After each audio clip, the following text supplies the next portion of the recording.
broadcasting live from the Business Radio X studios in Houston, Texas. It's time for Houston Business Radio. Now, here's your host.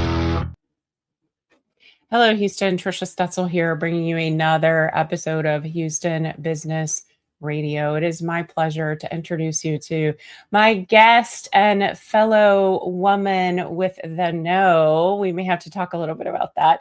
Kelly Lorenzen, an award-winning entrepreneur and CEO of KLM Consulting, Marketing, and Management. With more than 20 years of experience building and scaling businesses, Kelly has grown multiple companies, some seeing between 25% to 200% year-over-year growth.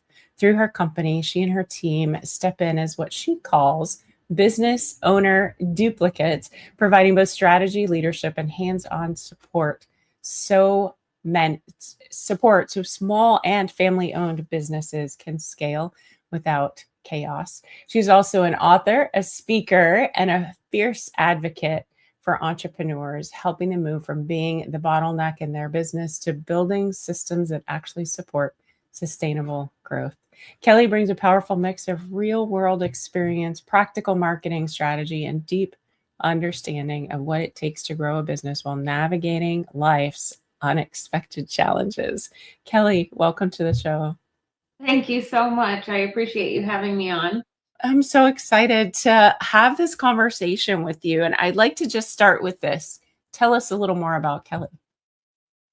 Oh, well, I'm a mother, a wife, born and raised in Arizona, still here, only left for a few years to go to school in LA and ran home. I am a very fierce advocate for small businesses. I grew up in a family business. My grandparents were entrepreneurs, so I have a deep underlying need and why to make sure small businesses have a fighting chance, so our kids and our grandkids can be small business owners when they grow up. So everything revolves around that and giving back. I love donating money and time to nonprofits that are near and dear to my heart. Okay, I love that. Talk to me more about business owner duplicates. And I love your, I think it's your URL, duplicate myself. I think that's fantastic. So tell me more about that. What does it mean? Sure. So when we owned all these other businesses, what we couldn't find is somebody who thought like a business owner who could actually give us a strategy and implement on the strategy. So I created a business that I wished I had in all those other businesses we owned, out of a need of our own, and combined consulting with marketing and project management to duplicate business owners, hand off their marketing, hand off their projects, and have us do it as they would do it. So we learn their brand inside and out. We learn their voice. We learn everything. And we say marketing because most business owners don't get into the business. They're in to do the marketing. They hate it. It's not fun. So that's half of our business. And then the other half is projects, because again, in our other businesses was like, I just have one big project. I don't want to hire somebody full time to do just one project, that I need. So. Yeah, absolutely. All right, let's focus in on marketing just for a minute. I think there's an idea that people have around what marketing is and what it isn't, and marketing versus selling. So when you're talking about marketing and small businesses, what does marketing really mean for us as solopreneurs or small business owners? Yes, there is a very confused population. A lot of us, right? Luckily, my brain is marketing. That's just how I think. But the majority of business owners don't understand branding versus marketing versus sales versus PR. Those are all different. You need to have a brand, right? You need to have something that describes you and the feeling that you and the services you offer. That's your brand. The marketing is what drives traffic to you or to your website. And then sales is what happens when somebody buys from you. And then the PR is stuff like this, being on the radio, being on a podcast, being on stages, being out in the community, doing networking, winning awards. So there are very clear distinctions between all of those. We do all of them for clients. So, but the general statement people say is, oh, marketing. But marketing could mean to people so many different things. Yeah, Um, absolutely.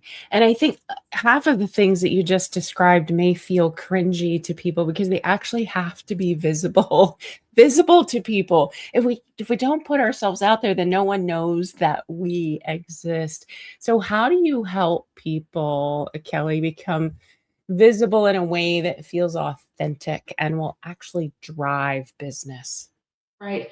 So a lot of entrepreneurs and business owners are like, no way, I am not doing PR. I don't want to, my face, like, whatever it is, right? Whatever self-esteem or whatever they just want to be behind the scenes. They don't want to be out. But as a business owner, you have to be the face of the company. It's really, really important. And by us taking it off their plates, then we're bragging about them, and then they don't have to be cringy because they're not doing it, right? Like, oh, my marketing team is making me do this. My project managers are saying I have to do this. Whatever they call us whatever business counselor says I have to do this. They call me all kinds of things.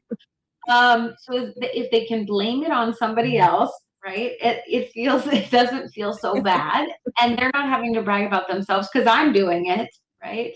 Yeah. Somebody else is submitting them for awards and getting out there, but it doesn't have to be cringy. People need to know what you offer because they need you, especially if you're helping people, especially if you have a business that is elevating humanity, as I say, then they need to know about you. So we have to be visible, we have to be out there, we have to do the marketing, we have to do the PR, because if we don't, well, then you have to close the business that you started, that's your baby, that you're so passionate about.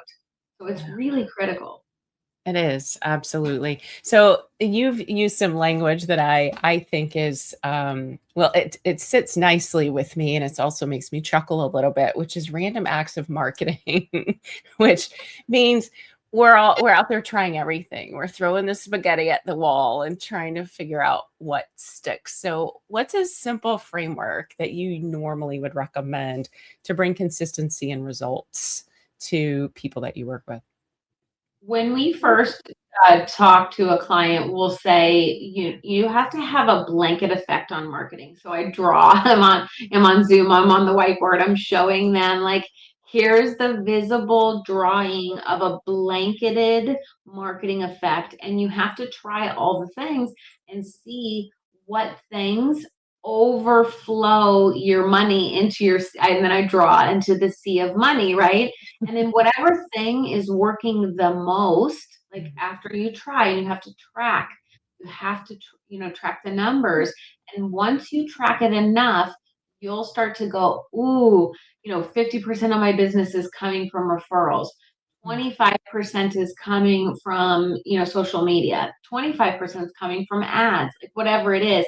But if you don't track it, you will have no idea. And then you just keep, like, just keep trying and trying and trying, or they give up, right? Which is even worse. Yeah. So it's better to be consistently doing marketing all the time. Like I say, full throttle, right? Like keep your foot on the gas, because the reason people go like this in their business is because they'll do a little marketing, they'll do a little PR, and then they're like, okay, I'm good. I'm busy. I don't need any more. Oh, right? And then it's 3 months later. It doesn't happen right away. They'll go, I'm fine. But then 3 months later, they're like, oh, Kelly, I don't know what to do. And I'm like, what happened 3 months ago? Not now. Yeah. And so, anyways, long story short, like, just keep going, keep doing marketing consistently, and don't take your foot off. Yeah, don't take your foot off the gas. That's so important. And so many of us that are owner operator doer, giver, all of the things, we do stop or slow down marketing when we're busy because we're so focused on the work that we're doing. We forget we got to keep talking to people to put them back in to our, I'm going to call it the funnel. No one get offended because that's what it is, right? We want to put them, get them in there so that we can continue to have conversations and build those relationships. You said something that's really near and dear to my heart, which is referral networking. And that's how I met you. But before we go to that topic, I would love for you to share how folks can connect with you or get in touch with you, Kelly. Sure. My website's duplicatemyselfklm.com. That has everything. It's got all of our resources, my book, the social media channels. So duplicatemyselfklm.com. I love it. Duplicate myself, KLM.com. It's amazing. I just love your URL because I need to duplicate myself. All right. Referral marketing, or excuse me, referral networking, which I believe it's a big part of my marketing strategy. Can you talk more about how referral networking is so beneficial, and it doesn't have to be you spending hours and hours and hours at live events? So talk to me about referral networking. Sure. Every single business I've built on referral partners and networking. Every single one, and we've scaled quite a few ourselves. One of our businesses is 20 years. One of them is this one's 10. We sold one with it. So, anyways, it works in our own businesses, but also when we teach clients, we say find your top 10 people in your network when you have to go out and do the networking to find 10 that will refer you consistently because they are working with the same type of clientele that you are. So when you're networking, you don't go out and you're like, oh, I'm going to find my next client. No, focus on who's your next referral partner because then you get 10 clients instead of one. So build the referral partnerships with other people who work with the same type of clientele. So let's say we have somebody who works with small businesses. Okay, who is their accountant? Who's their financial planner? Who does their marketing? Who does right? And find all those people that work with the same, and then you build relationships with them. This is not just a give or a take. I'm always giving other people referrals. I love connecting people. It's my favorite thing to do. So anytime I hear somebody, oh, you need to know this person, you need to know that person, and then it comes back tenfold. And I don't do it because of that. I think we all should work together. Those of us who are loving, humans, all want to connect and work together. Like in the Know Women, we're all similar, right? And we love working with similar types of people. So I think it's really, really critical to do that. And I teach every client that. Yeah, I think it's really important. And being a part of groups where everyone's not selling to everyone, we're not all just going to a thing and passing out business cards and saying, do you want to buy what I have? Do you want to buy what I have? And no, go build relationships so that you can get to know each other and become that connector. And that's why you and I believe, are connected, is because we have that same connector energy, which I love. Yeah. Okay. I want to swing back around because we've talked a lot about small businesses, small business owners, even some solopreneurs, owner, operator, doer of everythings. We often, as founders, become the bottleneck in our business. So, what's one shift that you help your clients or the business owners that you work with? How do you help them make the move from being founder powered to system powered? Well, my marketing brain always wants to focus just on that. And halfway through this business, I quickly realized you need systems, processes, and all the things to be able to scale a business. You need people, you need processes, and you need systems. You obviously need marketing, right? So those are the four things to help grow and sustain. But I tell people write down, I have a thing called a C.O.D.A method, K-O-D-A. It's in my book. You brain dump everything you do in a day, a week, a month. And next to each task that you've written down, you take 5 minutes, write down everything you do a day and a week and a month. Next to each, write a K for you're going to keep those items. Those are the things that you only can do, right? You have to go do the networking, but you don't have to do the follow up when you come back, right? Um, the O is outsource. Who else has expertise in something that can be in those tasks? A D is delegate, somebody on your team, a VA, right? Or like a bookkeeper. And then A is automate. There are a lot of things now with AI that you can automate. So we go through that process and their eyes are this big, like, I didn't realize that I'm doing all these things. And the more you can delegate, automate, and outsource, the more time you have to grow your business, to make a bigger impact in society and with humanity. And that's why I'm like, okay, fine, I'll give it all away. Okay, give all my tasks so I can be the face and I can go help a lot more small businesses so we can rise all boats.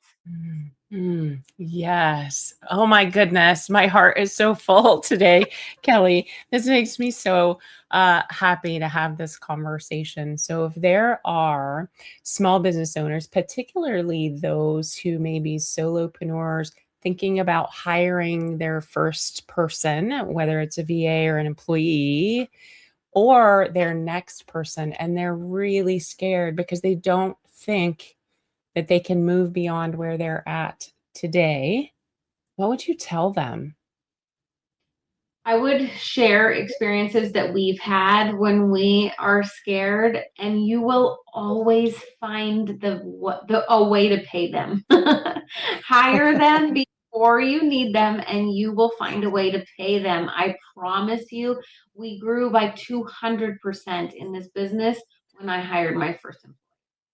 200%. Like, oh my gosh, why was I scared to hire somebody? That's ridiculous. And if you're diligent and have a coach, have a business consultant, have an entrepreneurial consultant like us who can show you how to delegate and get that stuff to them and write SOPs and do that, you will make the money because you will be so focused on growth that you won't have a problem paying. Yeah, and do the C.O.D.A exercise so you know exactly what you can push out. I love it. Exactly. Yes. Okay, I want to talk about your book. So tell us about it and tell us where we can get it and who should be reading it. So the book came from, two burnout seasons, and then I was about to have a third, or I should have had a third because I got breast cancer, and I didn't. I thrived through that. Our business still grew 25% that year, because of the systems and the processes and all the stuff the team I had in place. So I was like, oh my gosh, I need to share this with everybody because it wasn't a good feeling to have burnout in business ownership. So I want people to have what I had the third time and not have to go through the burnout. So I was like, I'm going to put it all in there, start, grow, scale your company. Here's exactly how to do it. Here's what not to do. Don't do this. So they can feel seen and heard. And so there's the book is Do What You Love and Outsource Everything Else. And it's got a guy on it with a million hats because all of us are spinning all of our hats.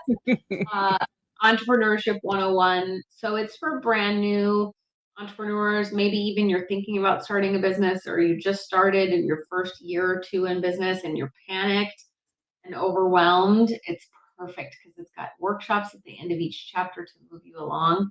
And you can find it on our website, myselfklm.com, or any of your favorite local bookstores. Just put in Kelly Lorenzen and support the local bookstore and order.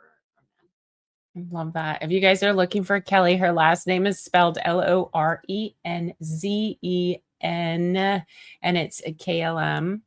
KLM right after duplicate myself.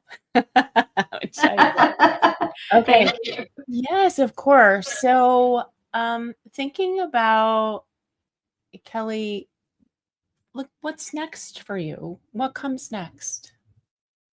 Well, we continue to grow this business because I know for sure that there are every person I get on the phone or on Zoom with is struggling with something, and I don't like people struggling. So I know there's a lot more people that we can help. So I just keep pushing, pushing, pushing to grow the business so that we can have the capacity to help a lot more businesses um, grow, and so they can keep their passion alive and not have to burn out. So that's one, and then speaking and traveling. We love traveling and growing. We have an electrical business, so we're growing that.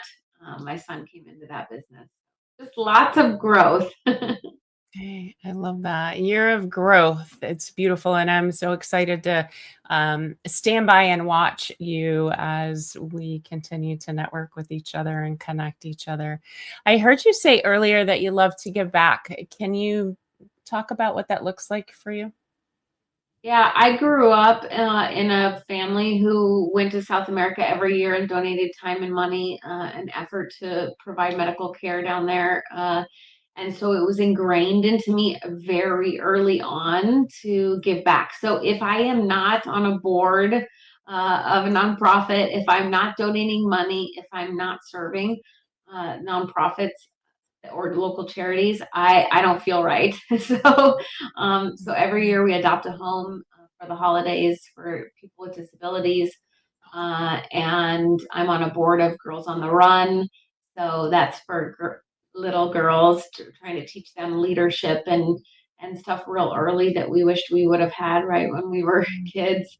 It's really Mhm. important for them to learn that self-esteem as a child, and then we put it with running or walking fast. Your brain works better, right, when you're exercising and thinking because it goes back and forth between the right and left. So that's really fun to get to do those, and then I'm always donating to the kids wrestling or whatever the schools and everything. You're the one, they all come knock on your door and you just Yeah, nod and get your checkbook out. yeah, here you go. We won't tell anyone where you live, Kelly. I No. promise. They'll all be at your door. Oh my goodness, this has been so much fun. As we get to the back end of our conversation, I'd really love to. I know that you and I both have a place for being in groups with other women and supporting women. And I heard you say that you're part of a girls' organization and bringing girls up as leaders. Why is it so important for all of us to band together and support each other as women? Mm. I think we're always striving for equal rights across everything. I think it's important to band together and support each other because we need each other. It's just like in parenthood, you need to have your tribe and your community. It's the same in entrepreneurship. And people who are similar, whether it's a women's organization or an entrepreneurial organization, if you're around the similar types of people that are in the same stage of life as you feel better, you feel seen, you feel heard, and you feel like, okay, I can keep going. I can keep doing this. So I love the Know Women that we're in together. We get to see each other very soon, and because you just feel seen and heard and you strive for more. It pushes you to want more, to drive to achieve more. And then it helps my why, right? It helps my giving small businesses a fighting chance because then if I keep achieving, right, then I can keep helping. Yeah, absolutely. Hanging around with people who are bigger, better, faster, stronger than you makes you that much better. I think that's so important. The 5 people we hang around with the most, we become the average of. So you look around and who are you hanging out with? Yeah, that's so important. Okay, last question. If a business owner listening to the show today feels stuck doing everything themselves, what's the first step they can take just this week to start building a business that will run without them? Use the C.O.D.A method. Write down, brain dump your stuff, brain dump it out, see what you're actually doing on a daily and weekly basis, and it will be eye opening. Get something off your plate this week. Pick a bookkeeper, hire a VA. One thing, take one thing off your list this week and you will start to feel better. You will. It's like, oh no, it only takes me 10 minutes. I don't care if it's 10 minutes. It's energy, it's time, it's anxiety, it's everything. So get it off your plate this week and you will feel better. Oh, that's fantastic advice. Kelly, thank you so much for spending time with me today. This was awesome. Thank you so much. I appreciate you having me on. All right, you guys, that's all the time we have for today. If you found value in this conversation that Kelly and I had, please share it with a fellow entrepreneur, a veteran, or Houston leader ready to grow. And be sure to follow, rate, and review the show. It helps us reach more bold business minds just like yours. And your business, your leadership, and your legacy are built one intentional step at a time. So stay inspired, stay focused, and keep building the business and the life you deserve.